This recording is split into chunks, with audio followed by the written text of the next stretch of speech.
Hey all, we're here with Murphy, the mighty fucking Murphy from Blessed Black. If you don't know them, Blessed Black is such a badass fucking band in the North Kentucky, Cincinnati area that it's like a doom stoner. And to me, I hear like new wave of British heavy metal hints kind of woven Hey, throughout it. man. What's up, dude? How you doing? Good.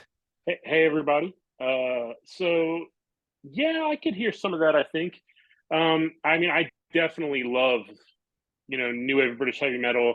Bands like Satan are particularly, actually, I saw Satan a couple years ago in the Louisville area, and they were incredible. Yeah.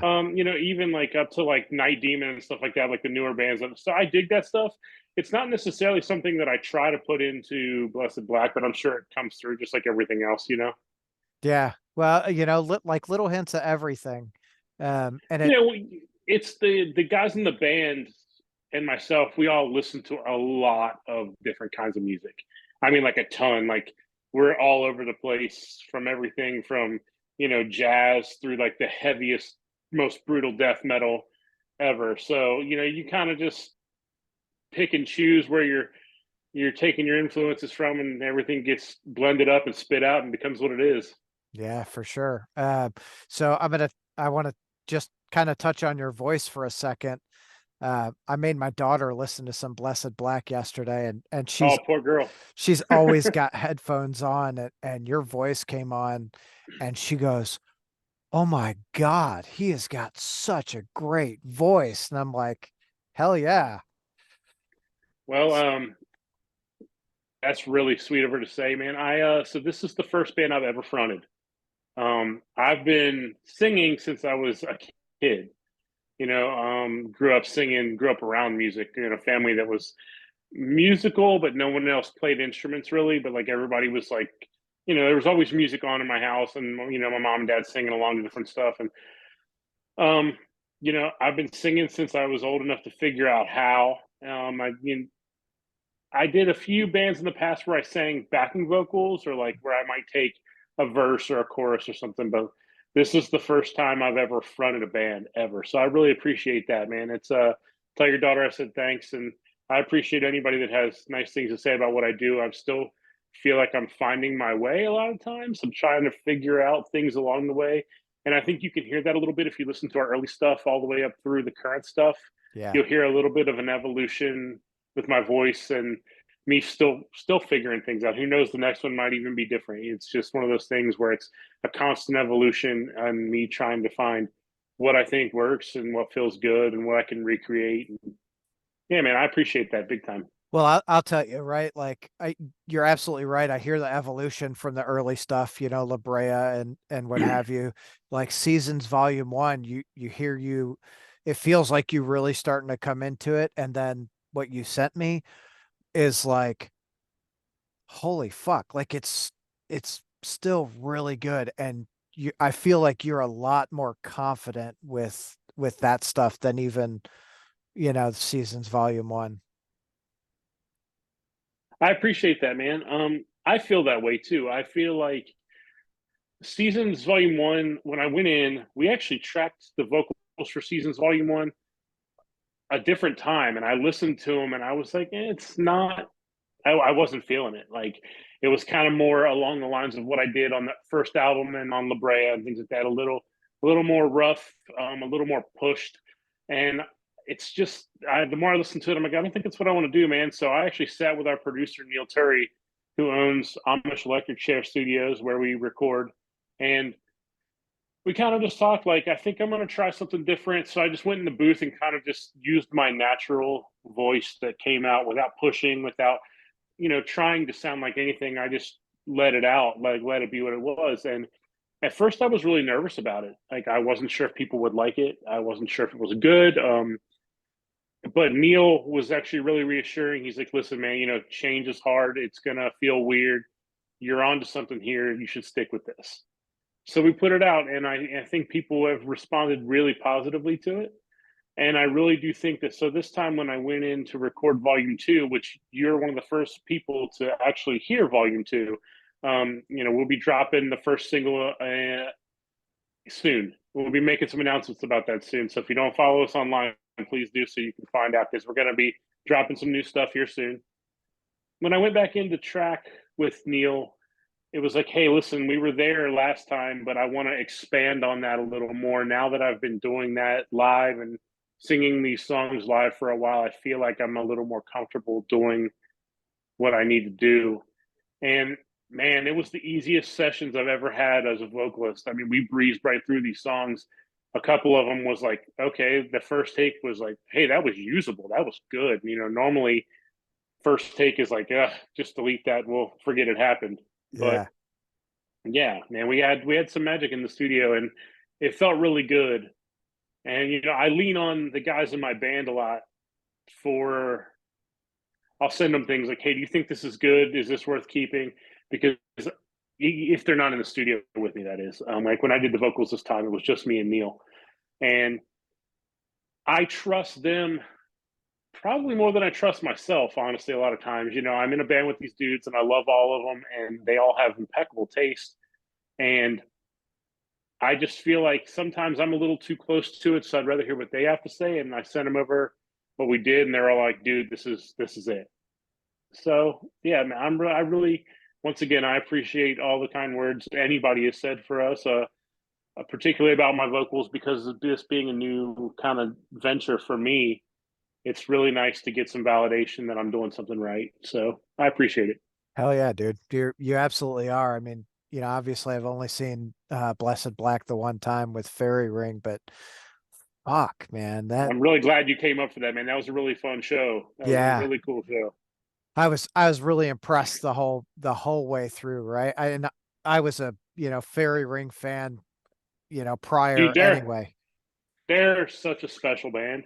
Yeah. I tell people about them all the time. I feel like I'm always talking about those dudes. Like they have their own. It's difficult to stand out in the kind of genre we play in, kind of the doom stoner rock genre, whatever you want to call it. But like the first time I heard those guys, I was like, oh, this is good. And then the first time I saw them, I was like, oh, Yeah. this is exceptional. This is more than good. It's kind of a singular thing when you look at them. Like I've never seen another band that live that is what they are, and it just they're an incredible band. We're actually working on some shows together right now, and I'm really looking forward to it. Absolutely love those dudes. They're 100% authentic, and I think that is so important Yeah. these days. And I just it's one of my favorite things about them. And yeah, can't say enough good things about the Fairy Ring dudes. Yeah. And something really cool on at that show was both bands watched each other play just like from a fan's perspective, and you could see it on everyone's face. Everyone was like, holy shit, right? They are fucking great from both sides. And I like, It's always nice when the bands you play with are bands that you would go see even if you weren't playing with them. yeah. We've been really fortunate, man, in the Kentucky, Indiana, Cincinnati, Ohio, like tri-state area, all of Ohio, Indiana, and Kentucky. There's so many good bands. Oh yeah. Like in just within the scene that we're in. I mean, when you get down into Kentucky, you got Crop and She and Storm Toker and like dude, so many good bands. And then you get out to Indiana, and of course you've got Fairy Ring and Ancient Days and Mound Builders, and like you get into Ohio, and I've been listening to Lopan like crazy the last couple weeks, and like they're just such an incredible band, and Horse Burner, and like just dude, so many good bands. Oh yeah. Horse Burner and Crop had that little run going here in just a Yeah, couple of weeks. yeah, once again, just like some of the best dudes ever. I'm sure you've seen the Legalized Lex show that's coming up on 420 this year. Yeah, I'll be Uh, there. Absolutely, man. Braun from Crop put it together, which he busted his ass. He kind of came to me. We were actually standing in the crowd at Danzig. We were watching Danzig, and he was like, "Hey, I'm putting together this show," and he started telling me about it. I'm like, "Dude, I don't care if you have a spot for us or not. We're playing." Like, Yeah. and he was like, "Absolutely, you're in." So it's going to be one of the coolest shows I think that's going to happen all year. and I'm really looking forward to it. Killer. Yeah, I've got him. I think he's coming up in a couple of days. I'll have a conversation with him too. I actually, so I'm a big spot. Yeah, gotta love Braun, dude. One of the best Yeah, dudes. I'm a big Spotlights guy. I don't. Do you know Spotlights? No, I don't think I'm familiar with Spotlights. So uh they were based out of New York. I'm gonna call them a New York Okay. band, but they do like this doom shoegaze. I I Oh, fuck cool. I'm fucking in love with them. So I went to see him. Let me see. I got to think.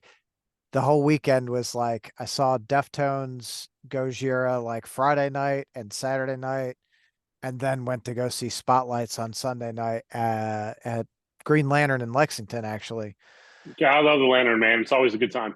Crop played, and I was just like, hell yeah! It was Crop and Bad Wires and Spotlights.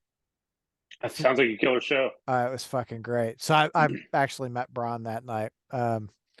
Weird meeting meeting musicians at shows because I met you at Cattle Decap. Yeah. I was we were down at Cataly Cap. That's my wife's favorite band. So we drove down just to see them. It was awesome. Cataly Cap's incredible. Yeah, So every time. So let's touch on like you said you were singing from an early age. yeah, What artists or what really motivated you to get into music? dude. So Elvis Presley was like a religion in my household. Was not optional. You were an Elvis fan if you were part of my family. It was just that's how it was.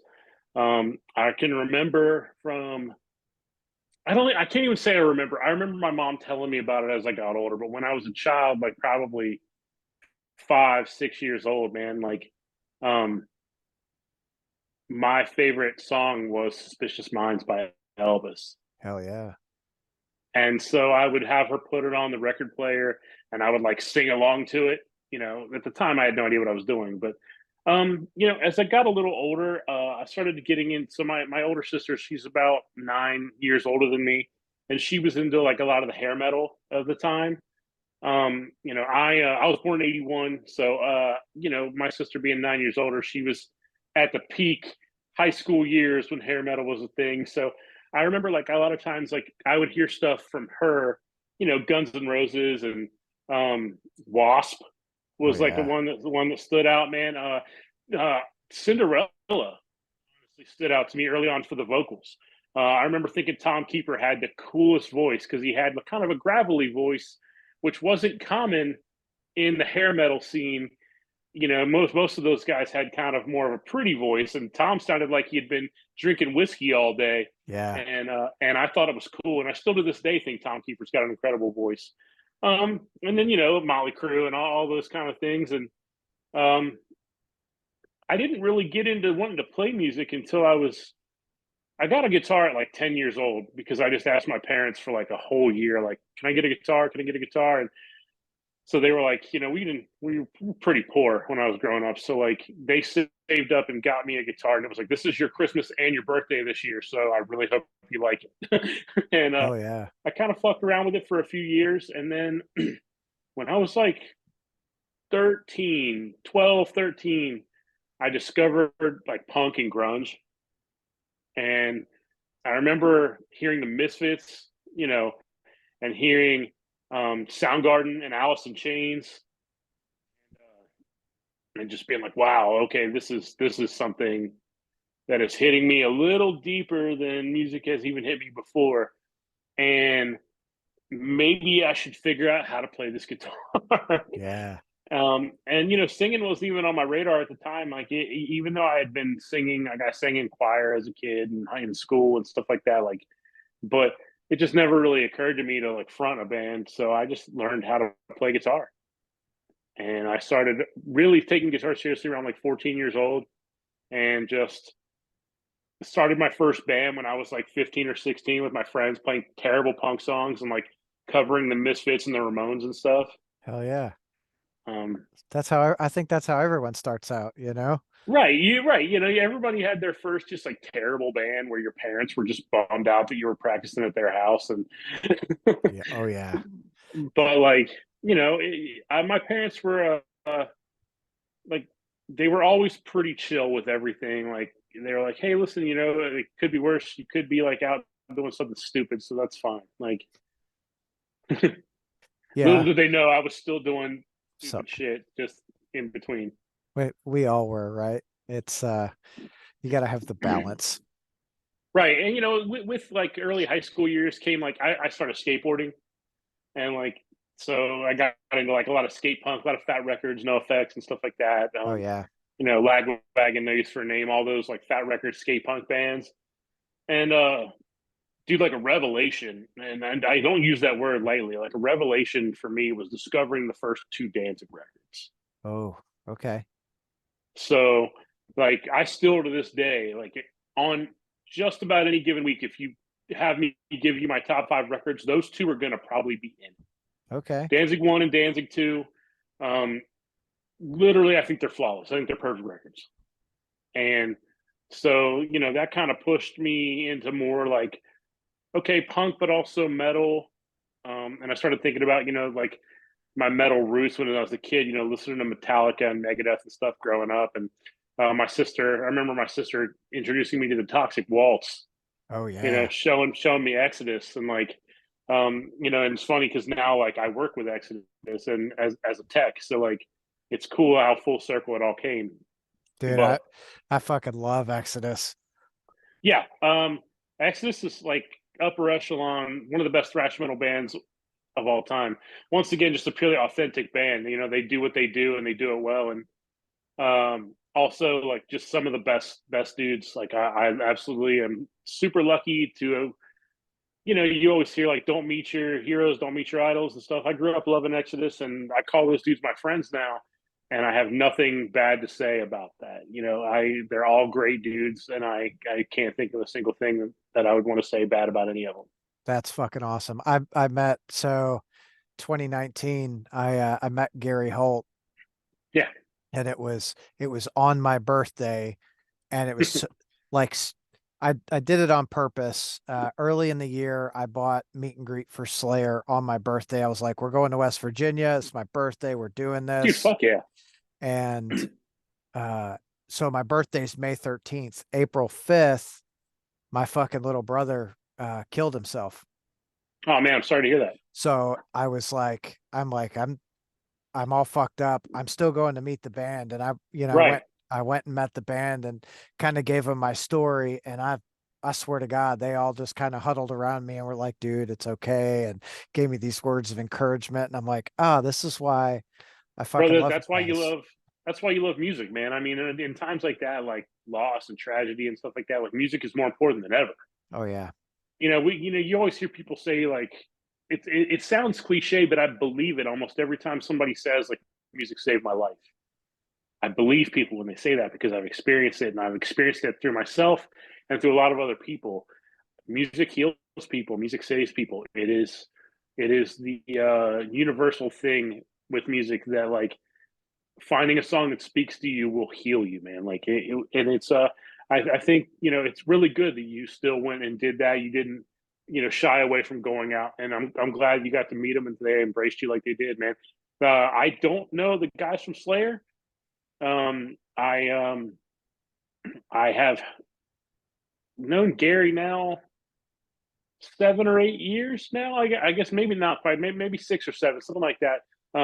Since the first time I text for Tom Hunting, their Okay. drummer, and one of just the nicest, sweetest guys ever you'd ever want to meet. And just a big kid who loves his life and loves his job, and still appreciates being a metalhead and playing metal. And yeah, Yeah. And his transition, right? Like when he decided, hey, I'm gonna get sober and he sobered up, I feel like you can really see it just on his face. yeah, man. I didn't know Gary. We met right around the time he sobered up. Hmm.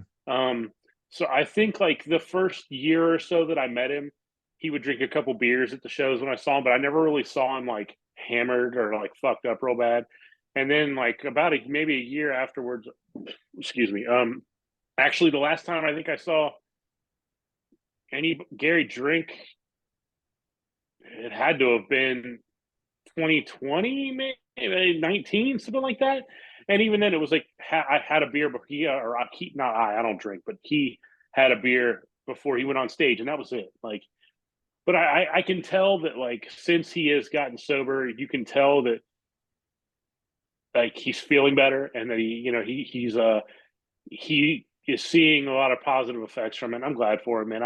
I'm glad for any of my friends who do the things they need to do to better themselves, or to get in a place, or to recognize something that's dragging them down and get away from it. Hell yeah. I absolutely agree, right? Like it's when you notice something that's dragging you down, you got to fucking cut ties and move on, right? Absolutely, man. And we all know it can be tough, dude. I mean, it's crazy to think like when I was a kid, I never would think that I would know people who died from overdoses, Oh yeah. you know, and like, or people who did heroin, and like, because when I was a kid, like heroin was, it was like a big bad wolf drug. Like, people talked about it in hushed voices, and now it's just everywhere. Yeah. And you got people, everybody I know has a family member or a loved one or someone who has OD'd or has died, or has, known someone who OD'd or died from opiates. And it's just crazy to see, and I have a lot of friends who went down that path and then found their way back and cleaned up and turned their life around. And I'm proud, so proud of every single one of them, and I have other friends that are still struggling with it, and I'm proud of them for fighting, you know what I mean? And I hope that one day they get past it too. But I think it's an incredible thing when people have the self-awareness to realize what's going on and to make the change. I agree. And it, you're gonna, as long as you're living and fighting for that, to get away from it, whatever that outcome is, you deserve to be recognized for that. Absolutely. Okay, we kind of went down a little dark hole there for a Yeah, second. yeah, yeah. Let's bring it back. Let's bring it back. Let's take it up to some Yeah, more music. How about that? but fuck yeah. Who are some of your like your guitar influences? You let I mean, I could be as cliche as everybody else. It's Iommi. It all goes back to Okay. Tony Iommi. I Hell yeah, mean, it does. and still to this day, I'll listen to Black Sabbath, and I'll still catch something. I'm like, holy shit, that was really fucking cool. What did he just do there? And I'll have to back it up and listen to it and try to figure it out. And yeah, I mean, Tony Iommi is definitely up there. Richie Blackmore is a big one for me. Okay. I love Rainbow, love Deep Purple, love Blackmore in general. Just I think that one of the archetypes of a very unique style and his own thing. So yeah, Blackmore's pretty heavy. Actually, one of the solos on the new EP that's coming out, when I tracked it, like I just thought to myself, like that sounds kind of like a Blackmore solo. And then now, and as soon as I said it, like in my head, like the biggest smile hit my face, and now it's like my favorite solo I've ever tracked in my life. Hell yeah. Um, you know, uh, John Christ on the first three Danzig records. I think John Christ was. I think the biggest thing that happened to Danzig's career that made him go downhill was John Christ not being in the band anymore. I think that dude, just everything about his playing made those records, and he's one of my all-time favorite guitar players ever. We'll be at practice, and it's like we'll be stuck at a part, and like I'll look at Jake and be like, I don't know, man, what would John Christ do? Like, because the dude just had creative ways of doing the most simple shit and making it sound awesome. Hell yeah. Um, you know, Robin Trower. Um, yeah, I mean, I'm kind of all over the place, man. I like a lot of different stuff. Hetfield, of course, Yeah. arguably the greatest rhythm player in metal of all time. I would argue that. And I love Metallica so much. Um, lots of just great players. Someone else who I've been fortunate to work with and become call a friend is Matt Pike. Oh Um, yeah. yeah, Matt's a big influence, of course. I think just one of the most. Once again, like we were talking about Fairy Ring earlier and how they're Mhm. just authentic. Matt's the same way, man. Like just truly authentic and only who he is. And I think it's unique and and incredible. And yeah, man, I got to tour with High on Fire December of 2022, and Tech for Matt and Tech for Jeff, and just phenomenal time. Amazingly fun dudes, and yeah, just really fucking unique, incredible, talented people. Hell yeah, dude. That is a really good fucking list of guitar players, and I'm always impressed talking to people about their influences with guitar because they literally range. Um, man, like Frank Zappa, right? That dude was Right, right. A lot of people love Zappa. he's so crazy. Oh, hold on 1 second. I need to plug in, or we are going to die, and you're going to lose me. Uh, Our internet went down. It should be back up within like the next half hour or so. Like, of course, the day I've got this going on with you, like our internet goes down. So I'm actually doing this on my cell phone right now. Hell Yeah, yeah. we just talked to the internet provider like an hour ago, and they're like, "Well, it might take an hour to 2 hours before it comes back up." It's like, "Well, thanks, guys, cool." So yeah, I'm actually doing this on my iPhone right now. No worries. We'll figure it out. Um, Yeah, I man. I know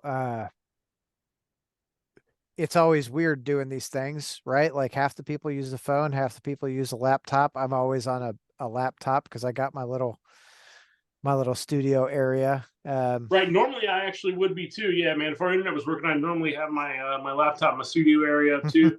This is actually like Jess's office slash our like dressing room office space that we use in the house slash the cat's room.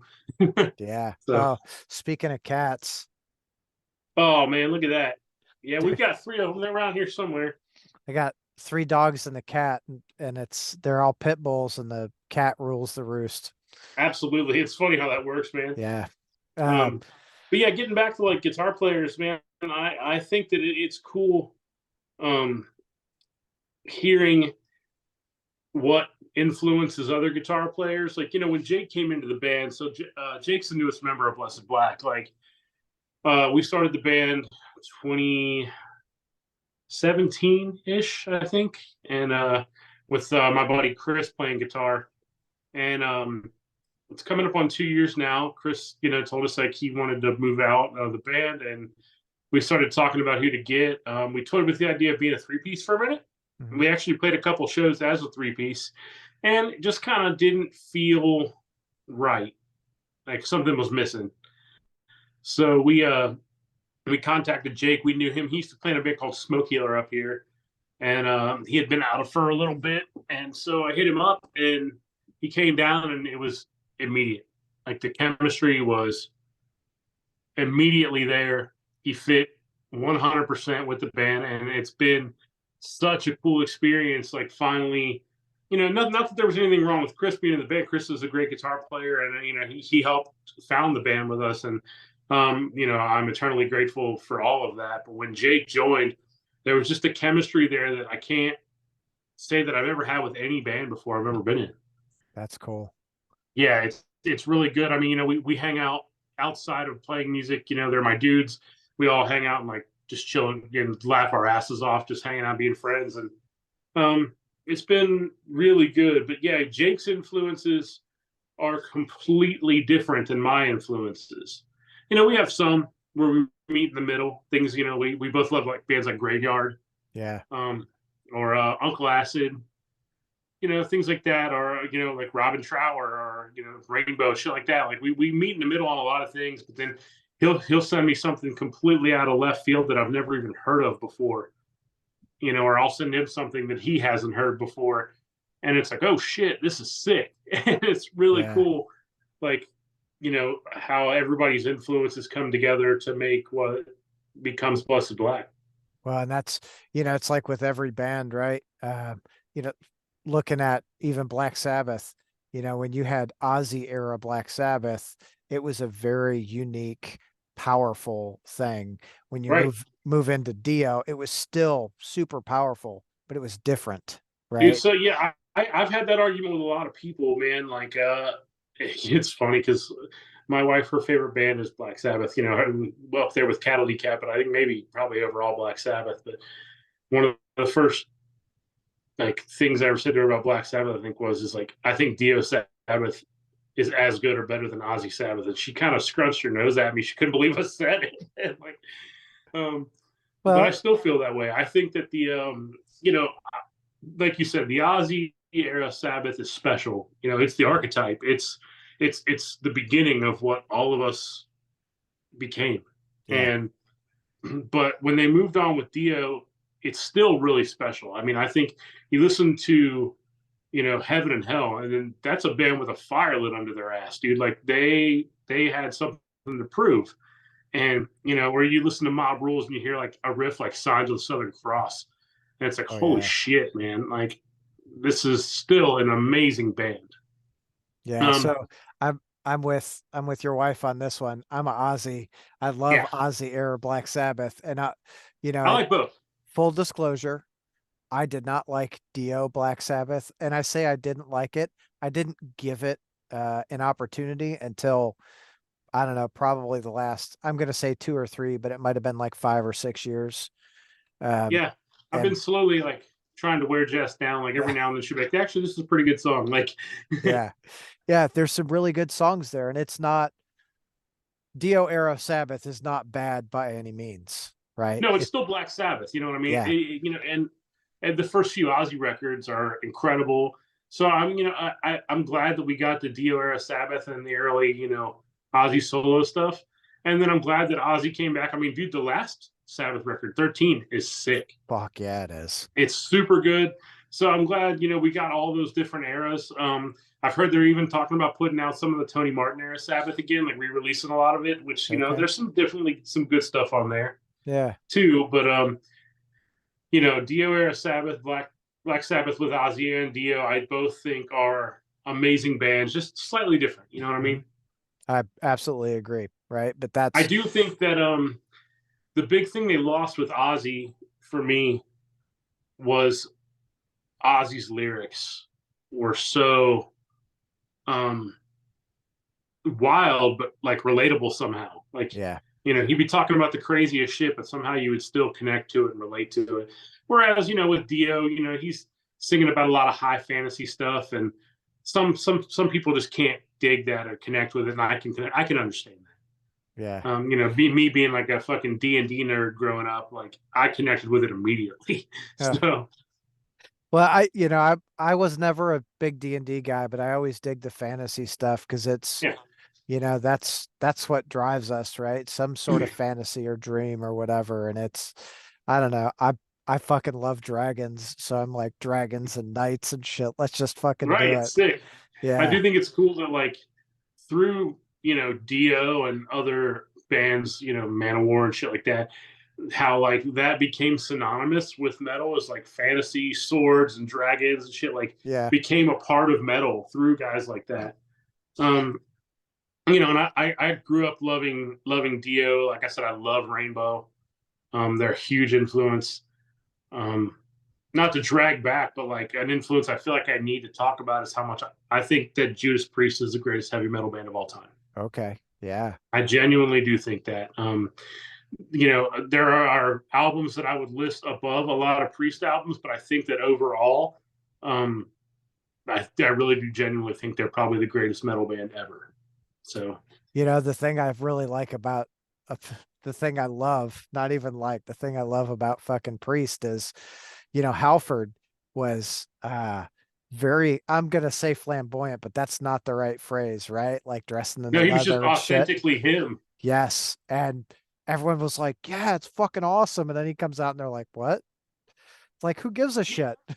Yeah, well, and I think it's funny. Yeah, Halford was like, "I'm just gonna be a leather daddy on stage," and everyone was like, "Yeah, that's totally just heavy metal. It's Yeah. just metal. He's metal." And he's like, "Hey, I'm gay," and everyone was like, I mean, I assume a lot of people were shocked. I don't know how Right. they were shocked. Well, I mean, when you look at it, like he was never hiding anything. Right. He just wasn't talking about it either. But I think that Rob Halford is an absolute treasure of a human being. I think that he is still one of the greatest performers on the stage. Priest is still killing it, still Yeah. to this day, crushing it. And I really like. I just can't say enough how much I think that they're the greatest heavy metal band ever. So Yeah. Hell yeah. Well, I mean, that it's a good solid band. You've got a good solid list of fucking, heavy metal bands that really influenced you to get you to where we are today, like, Yeah, man. and I think again, looking at like the sum of the parts, listening to all of those bands really help propel you to have such a strong voice, great I've guitar always player. appreciated singers, man. Yeah. I love death metal too. Like, don't get me wrong. Like, I'll turn on Cannibal Corpse, and I love Corpse Grinder's voice. Right, exactly. Yeah. Like, um, and I love Morbid Angel and a lot of like I've been listening to like Internal Bleeding and other bands like that here lately. And I just had Chris um, Pravelis on. yeah, just phenomenal bands, man. I love death metal, but I've always appreciated singers. Yeah. So um, when it came time to kind of do this band, and I decided to take that leap, like I'm going to do some vocals, and you know, it was a journey, man. Like I knew I'm not a screamer, I'm not a a harsh vocals guy, so I knew that it was going to be some sort of singing, but I just had to find the voice. But yeah, man, I've always been a huge fan of good vocalists in bands. And there's a lot of bands, man, like in the genre where like the riffs are sick and I'm really vibing on it, and then the vocals come in and they lose me. Yeah. And I hate it, man. Like I'll be listening to like a playlist online that got generated off of something, and like a riff will come on. I'm like, holy fuck, who is this? And then the singer will start. And I'm like, and we're done. Skip. Sorry. Like bad vocals will ruin a song for me 9 times out of 10. So Yeah. Well, and it's so I'm the kind of guy that I can listen to it if I love the band on CD and I go to see them live and they're mhm. terrible live. I'm like, I don't even want to listen to them on album anymore.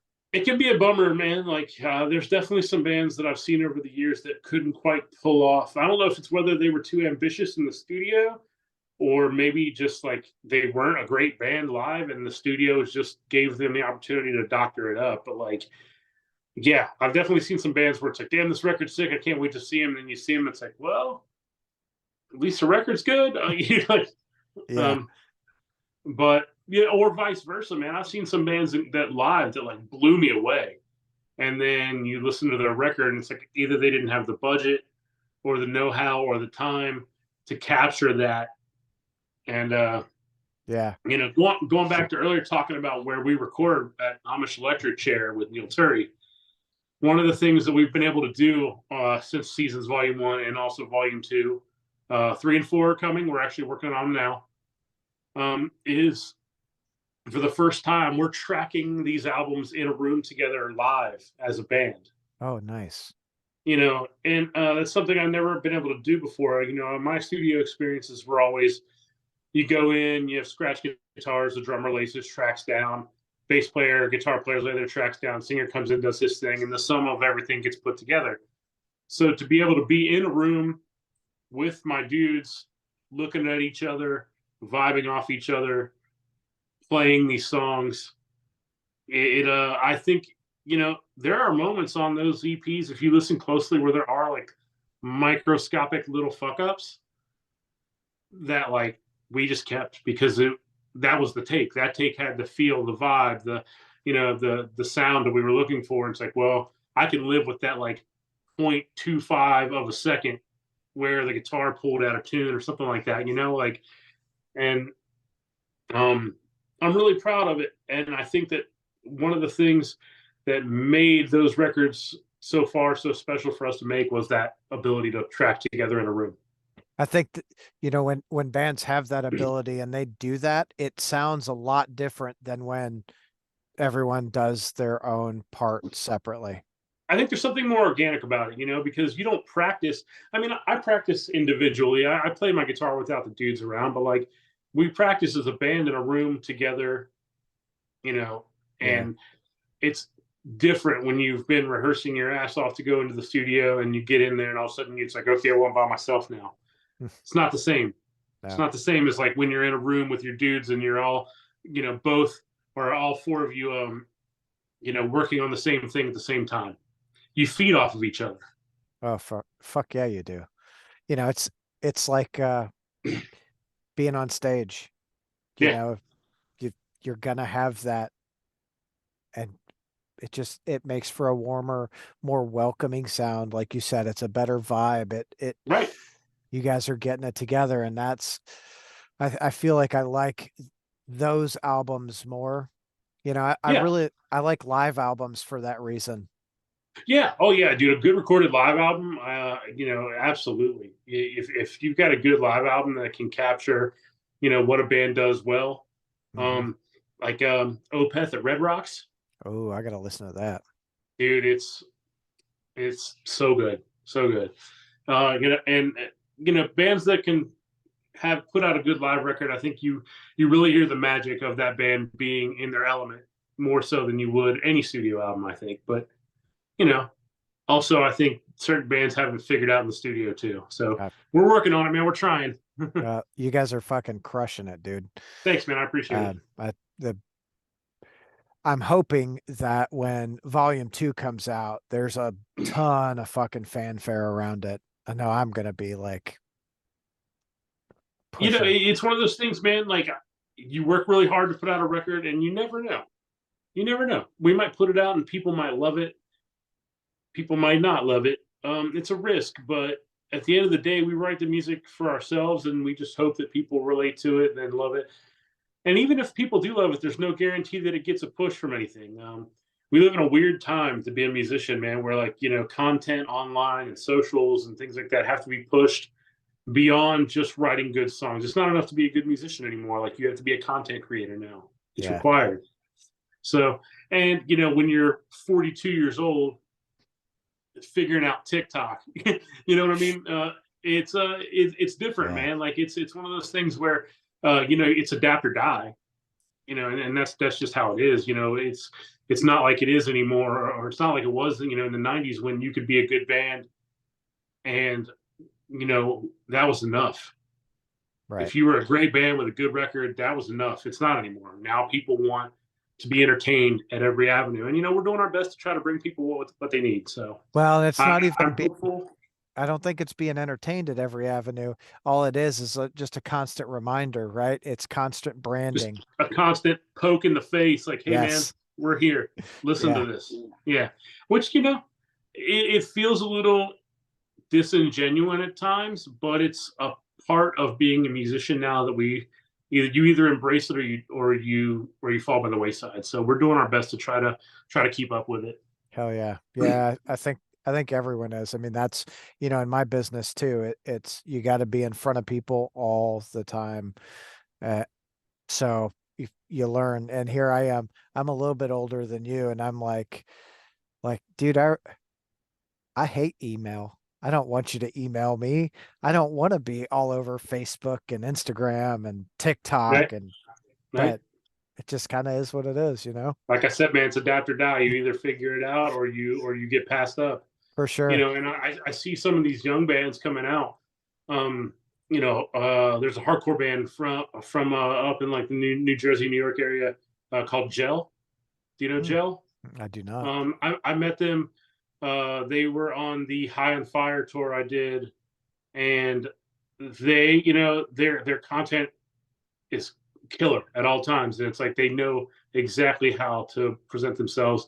And I feel like at their age, it's been a part of their life since they started. So it's not a learning curve so much as it is for dudes like me who came up playing music in the '90s when you still had 8x10 promo shots and an actual physical press kit when you would send to clubs. Yeah.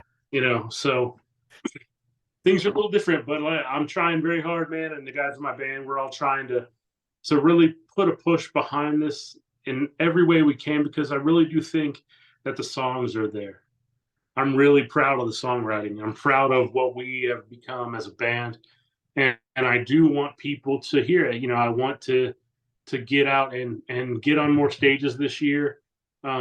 See some time on the road this year. Not a lot, but just some, and you know, just continue to put out good songs and try to evolve as a band. But I really want people to hear it, so I'm going to do my best to fucking everybody poke it until we can anymore. It's so easy to build, but it's so hard to build. Like if you've got 1,000 people on your friends list and they all love your song and they all share it, you grow exponentially. Yep. But people are bombarded by music every other day constantly. So to get that 1,000 people on your friends list to share your song and buy your album and, buy your t-shirt, there's only so much time in the day and so many dollars in your wallet to spend. So it's hard for people to juggle which ones they want to. So I'm appreciative for every single person that gives us their time, gives us their money, gives us their attention, who talks to us, people like you who, Yeah. I meet at a show and, and we talk and, we continue to stay in touch. And then I see you at a show and you come to see us and I'm appreciative, super appreciative of everything everybody does to support us and show us their love. I'll, I'm going to send you a little thing that someone sent me about like social media that you might find useful. Okay, cool. Yeah, I love that. Hell yeah. So the band, so when it started, what made it come about? So, let's take it way back. So Ray, our drummer in Blessed Black, he was the drummer for my first legitimate band when I was 17 years old. Um, when I was 17, I was in high school, and a dude that I had met that year, he had just come to my school, mentioned that his older brother played drums, and I was like, we should start a band, and we did, and that's how I met Ray. I was 17, he was 21 at the time, already married, already had a house. So Shit. yeah. So like we went. That's where it became like my new home. I was at Race House every day, and we just jammed every day and played. And then life happens. We kind of lost touch as we got older, and went probably a good 10, 12, maybe longer years without really seeing or hearing from each other. And then I would run into him periodically. He was working at a music venue. He was working at Bogart's up here in Cincinnati, Okay. and I was playing in Workhurst, and we were doing our thing, and um our drummer in Workhurst could not make a tour that we had. And so I contacted Ray. I was like, hey man, can you fill in for this tour? And so Ray stepped up and did the tour with us. And through doing that tour and traveling together, it reminded me like how much I loved jamming with this dude and how much music chemistry we had, and how much, I loved hanging out with him as a friend, and how much we brought to each other's musical journey. And so at the end of the tour, I was like, hey man, I have an idea for a band that I've been working on in my head for like 10 years. And I have some riffs. I'm going to send them to you. Maybe we can jam on them. I hit up Chris and I was like, hey dude, I got these riffs. Do you want to maybe try to start something? And that's how Blessed Black came to be. Hell yeah. Yeah. Originally, Brad, our bass player, was my first choice to be our bass player. I reached out to him. He was too busy at the time. So our buddy Jens came in and actually contributed a lot. If you listen to our first record, Beyond the Crimson Throne, like Jens wrote a lot of riffs on it, man. Like he was a great songwriter and bass player. And then he came and was like, hey, I'm going to move. He ended up moving to Las Vegas. Hmm. So at that point, I reached back out to Brad, and it was like an immediate, like, hell yes, I'm in. Hell Like, yeah. because he had seen us, he was a fan of what we were doing, and he had freed up some free time. So he was like, yeah, I'm in completely. And so, yeah, that's when I really feel like the lineup started to solidify. But yeah, a lot of it just came back to me wanting to jam with Ray, and I had been, touring and playing in a thrash band for years, but my everyday listening, is more 70s rock, doom, and psych rock and stuff like that. So I'd always wanted to do something along those lines, and just hadn't been able to put it together until then. Hell So yeah. Well, I'm glad you put it together because I fucking love it. I really me do, too, man. buddy. I'm Like, stoked on it. It's cool to be in a band you're really stoked about, man. Every time we leave the practice space, I'm like, God, that was fun. That was cool. So it's nice. It's really good. I appreciate it once again. I can't say enough I, how much I appreciate your I support. I think it keeps the fire, it keeps the creativity. It's like, oh man, that was really fucking badass. What, what can we Yeah. do to make that better? Or what, where can we use that badass riff in, you know? Fuck yeah. And the live show was fucking fantastic too. And that's I appreciate that, man. We were trying real hard. I had just come off being sick actually that week. So I had been trying. I'm a very loud speaker. I talk a lot. I never fucking shut up, honestly. But like, I had to really try to rein myself in to save my voice for that show, and I had just enough to get through it because right at the very end of the show, like we were like unloading gear, and my voice was toasted. wow. Held out just long enough. Awesome. That's all we can ask for. Um, so let's talk about the plans for the year. What do you guys have going on? Well, new EP. You heard that. So the way we've been doing these new EPs, there's 3 songs at a time. You're gonna get and they're based around the seasons. So you get seasons volume 1, volume 2. They're all based around the time of the year that I wrote the lyrics or we wrote the songs, and we're moving through them with the ultimate goal to be all 4 seasons pressed into one physical release together. Hell yeah. Um, so the 4 seasons EPs will just become the seasons anthology. You know, if enough people, out there can fall in line and show some support, we would love to do a vinyl if it's financially feasible for us. So we'd love to do like a double LP. But right now, for this year, just trying to write the 3rd and 4th volumes. So a lot of writing, a lot of woodshedding in the practice room. Um, and then, trying to play shows, man. We're trying to expand. We've played plenty of times here in our local area. We're trying to get a little more out of town, start doing a lot more regional stuff. Cool. Maybe even a short tour, like 7-10 days, something like that. Get out and just try to get on the road a little bit. Take it to the people. As many people show up, you know what I mean? Hell yeah. Well, I mean, obviously you guys are playing Lexington in April, right? I'm sure. Yeah, we're actually working on some stuff around that too that we'll be announcing here soon. Cool. Right on. Working on some stuff for summertime. And the hope is just to fill out the year enough to stay fairly busy all year. And the way we've been dropping these EPs is 1 song at a time. Honestly, like we treat them like singles, and it gives us the opportunity to kind of push each song out there to people. About a month at a time. Every 4 to 6 weeks, we'll drop a new song until all 3 on that EP are out, and that gives people time to listen to a song, digest it, and then when the new one comes out, they're right back in diving into that one. And then the 3rd one comes out, and then they got the EP they can sit and listen to, but they had time to actually dive into each song, and it gives us time to make content around each thing, and try to promote things as best we can. Hell yeah. But hopefully this will give you a little bit of content too, I think. Absolutely, man. I although we're both in horizontal right now. On TikTok, we probably should hold on. There we go. Okay. Yeah. I can't turn my computer. It doesn't work that way. Man, you could. I believe in you. That's fair. It would look really fucking weird. No, it's funny, man. Like for years, people would film with their phones straight up at concerts, and you'd see them on YouTube, and it'd be this little tiny Yeah. blurb. And so we're telling everybody, like, dude, film in landscape, and so like finally people start doing it, and now TikTok's like, no, Right. film in portrait,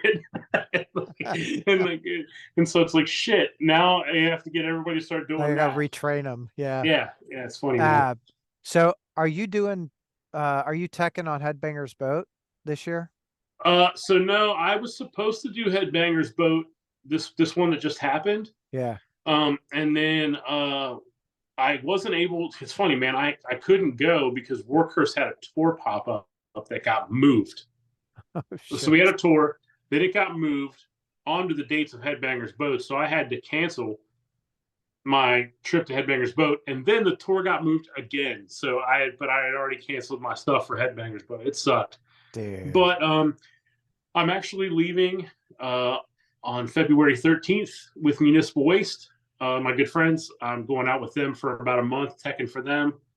Also trying to line up a little more tech stuff this year. I'm always looking for tech gigs. If drums, guitars, bass, tour manager, any kind of tech crew gig, I'm always looking for bands. It's something I love doing. I love touring, and I love working on guitars, and being a part of that lifestyle. But I'm trying to focus a lot as much as I can on just doing my own thing with Blessed Black this year too. So Hell yeah. Well, I'm excited to see what comes with Blessed Black because I'll say it and I will say it with my last breath, right? Like I really enjoy the sound. I enjoy the live show. I think it's this fucking seasons one. I couldn't get enough of that. I probably listened to that 1,000 times, thanks, man. and they're both really strong, really powerful. I think you've got a really, really great fucking product there. Thanks, dude. The goal is to just keep getting better, right? I mean, the longer we're together as a band, the more chemistry we have, and the goal is just to write good songs and have fun with your dudes. Hell yeah. Hell yeah. That's a good way to look at it. Like I was gonna ask you something. Oh, let's talk live shows because you are a live musician also. Yeah, yeah. What has been your like favorite live show experience? Overall, ever? Sure. Ooh, man. Okay, I've seen probably 5,000 shows in my lifetime, man. Like I go to a lot of live shows. Um, let's go in the last couple of years. How about that? That might be a little easier. Yeah. Um, Danzig, hands down. Glenn Danzig, this past year in 2023, he played Danzig one front to back, and it was incredible.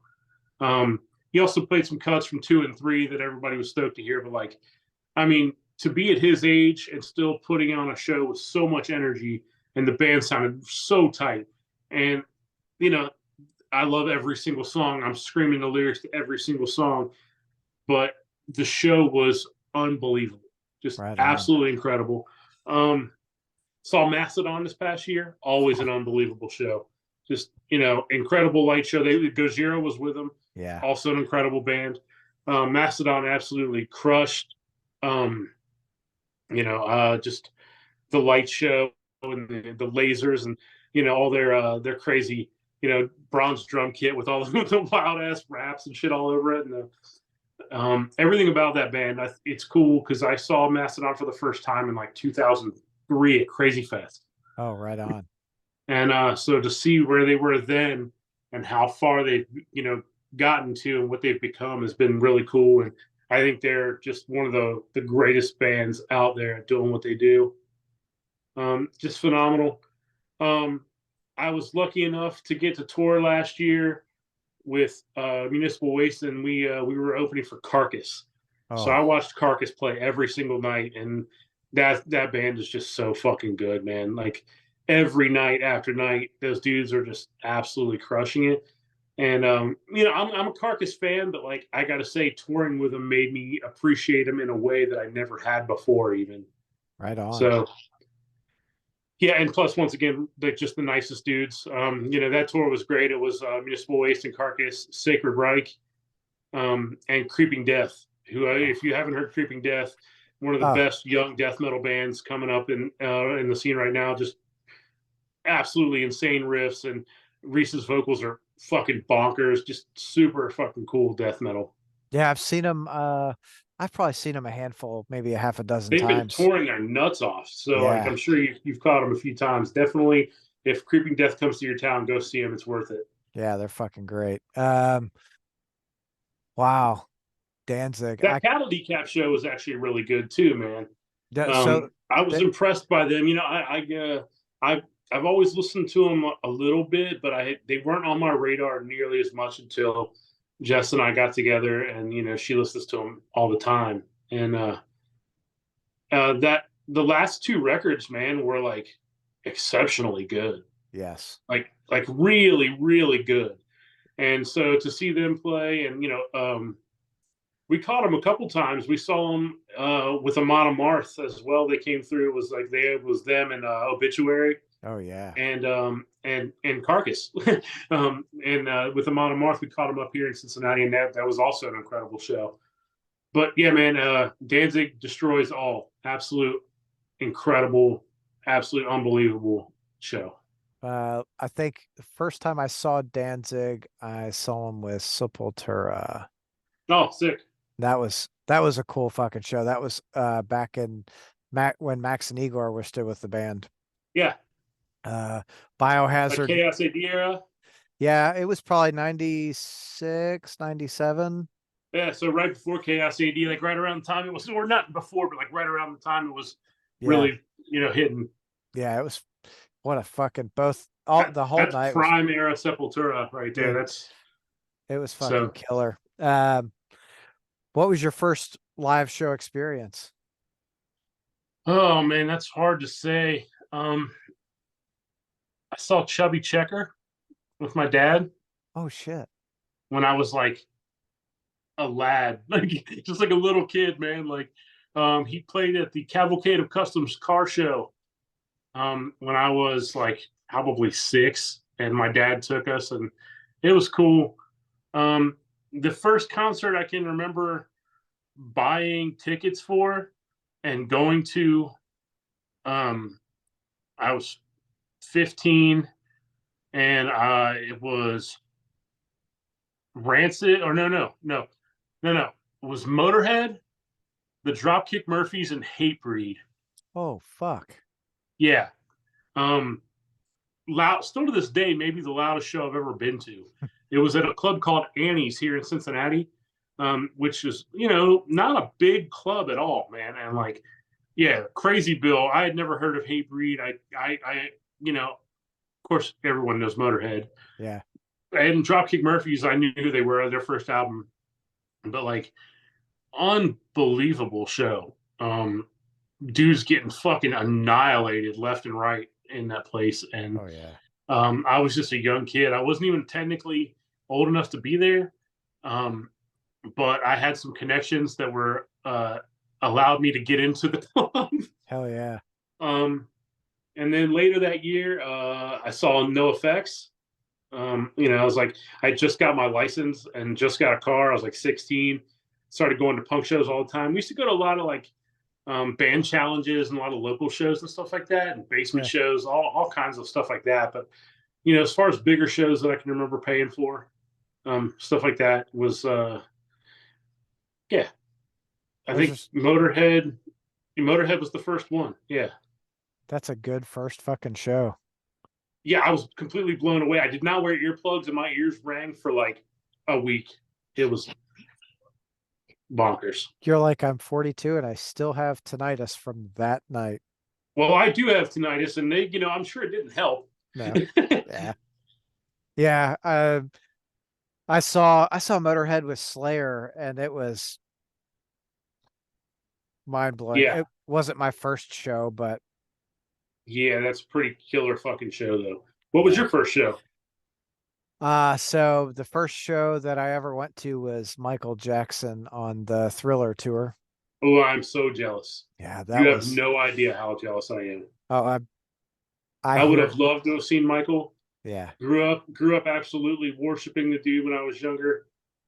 Michael and Prince, still to this day, yeah. just two of the biggest icons of music of all time. So But that's what I attribute to my love for music. Like seeing that I was that was high production live shows at its best, man. I mean, I'm sure yeah, it blew you away. yeah, absolutely. And I was like 7 years old. Yeah. So like I know we left, we went home and I immediately turned on the TV and I was like, we had just got cable. So I was like VH1, MTV, who's gonna have Oh something yeah. good on there? And then my first metal show was Ozzy Osbourne, Faster Pussycat, and Ugly Kid Joe. Ooh, that's a sick lineup too. Damn. All Yeah. right. So, and then like Oh you, yeah. right? I've probably been to uh I would be 1,000+ live shows at this point. Yeah, I mean, I'm definitely over 1,000. I mean, and that's just like if you start counting like touring and teching, then it gets real crazy. Yeah. But like, yeah, um, it's been pretty fucking fun, man. Music rules. Hell Live yeah, it shows does. fucking rule. Well, and it's the community too. It brings you together. I mean, it's how Uh, I know you. It's the whole reason we're absolutely. talking right now, man. That's it. And that's with mental health, right? Like when we feel a sense of community, it helps us, it puts us in a better state, right? Like, Absolutely. so I fucking love it. And I appreciate you taking time out of your night to come hang out with me and not hang out with your wife. Yeah, yeah, she's in the other room. I'm gonna go hang out with her ASAP as soon as we're off here. Cool. Um, but yeah, man, mental health is actually I sent you volume 2. The first track on that goes a lot into that. So if you get a chance, dig into the lyrics a little bit. I'll send them over to you, and we can talk a little more later offline. Hell yeah, dude. I'd be happy to. That's mental health, obviously, with my little brother connection and my Yeah, my nephew in 2016 took his life, and it's like, man, I'm so sorry. so it's like, I mean, it. I appreciate the thought, right? It is what Yeah, it is, and it really yeah, helps drive me to like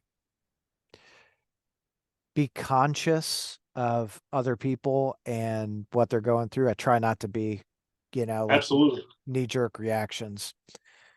Dude, Um, thanks for so much for like taking the time out of your day and doing this not just with me but for everybody you've had on, and like putting forth the effort to help get music out there, especially smaller bands like us. We need all the help we can get, so these things are really important to us. I can't say thank you enough for taking the time to bring me on and let me ramble and be long-winded about music and cool shit. So yeah, it's fun though. It's fun for me. I fucking love yeah, it. I could talk music all night long for fucking ever. My wife's like, absolutely. shut up already, get away. I'm like, which is funny because she's a hippie, and I'm gonna tell you a story. I love goat whore. I'm a big goat whore guy. Sure. So we went to it's 2019. We went to Brews and Brews in Michigan. Hmm. This little festival with the Convalescence, Battlecross, and Goat Whore were like the three Gotcha. headliners. My wife, big Grateful Dead, Dave Matthews, and I'm like, okay, whatever. So end of the night, Goat Whore takes the stage. I'm like, hey, we're going up there. So we go right on the fucking rail for Goat Whore. We leave. She goes, holy shit, they were so good. I'm like, yes, they Yeah, fucking were. that's awesome. So, all right, I'm gonna ask you final thoughts for the night. Um, Final thoughts for the night. Uh, Man, m- music has allowed me to meet probably 90% of the people that are important to me in my life. And coming back to community and things that are important. um, if anybody sees this and you want to talk music, or if you like what we do, please reach out. Like, I love nothing more than when people take the time to tell me, hey, I dig this song that you wrote. Hey man, like I hear this influence in what you guys are doing. you know More than ever, musicians that you like are accessible, and I think that people shy away from reaching out to because it's like, if I send a message to fucking Metallica, it's not exactly the same thing. But when someone sends a message to Blessed Black, it means everything to us. Yeah. So I think more than ever, I just want to say like thank you to everyone who has contributed to what we do, who has bought merch, bought records, showed up to a live show, taken the time to send us a message, shared us with their friends, because that's the only way we grow. Reposted our stuff, commented on our stuff to feed the algorithm beast and everything, man. Like, it's all appreciated. And I just want to genuinely say thank you to every single person who's given us their time and made us a part of their day. And I hope they'll continue to do so. Fuck yeah. That was really awesome. And from a fan, thanks for putting yourself out there and writing some killer fucking tunes. And you know, creating for the world to enjoy. We're gonna do the best we can to keep doing it, man. Well, sounds great to me. Murphy, have a great night. Tell your wife I said hi. Hope you guys enjoy some time together, and Will do. we'll catch up soon. All right. See you in Lexington, man. Yes, sir. Later, bro. Later.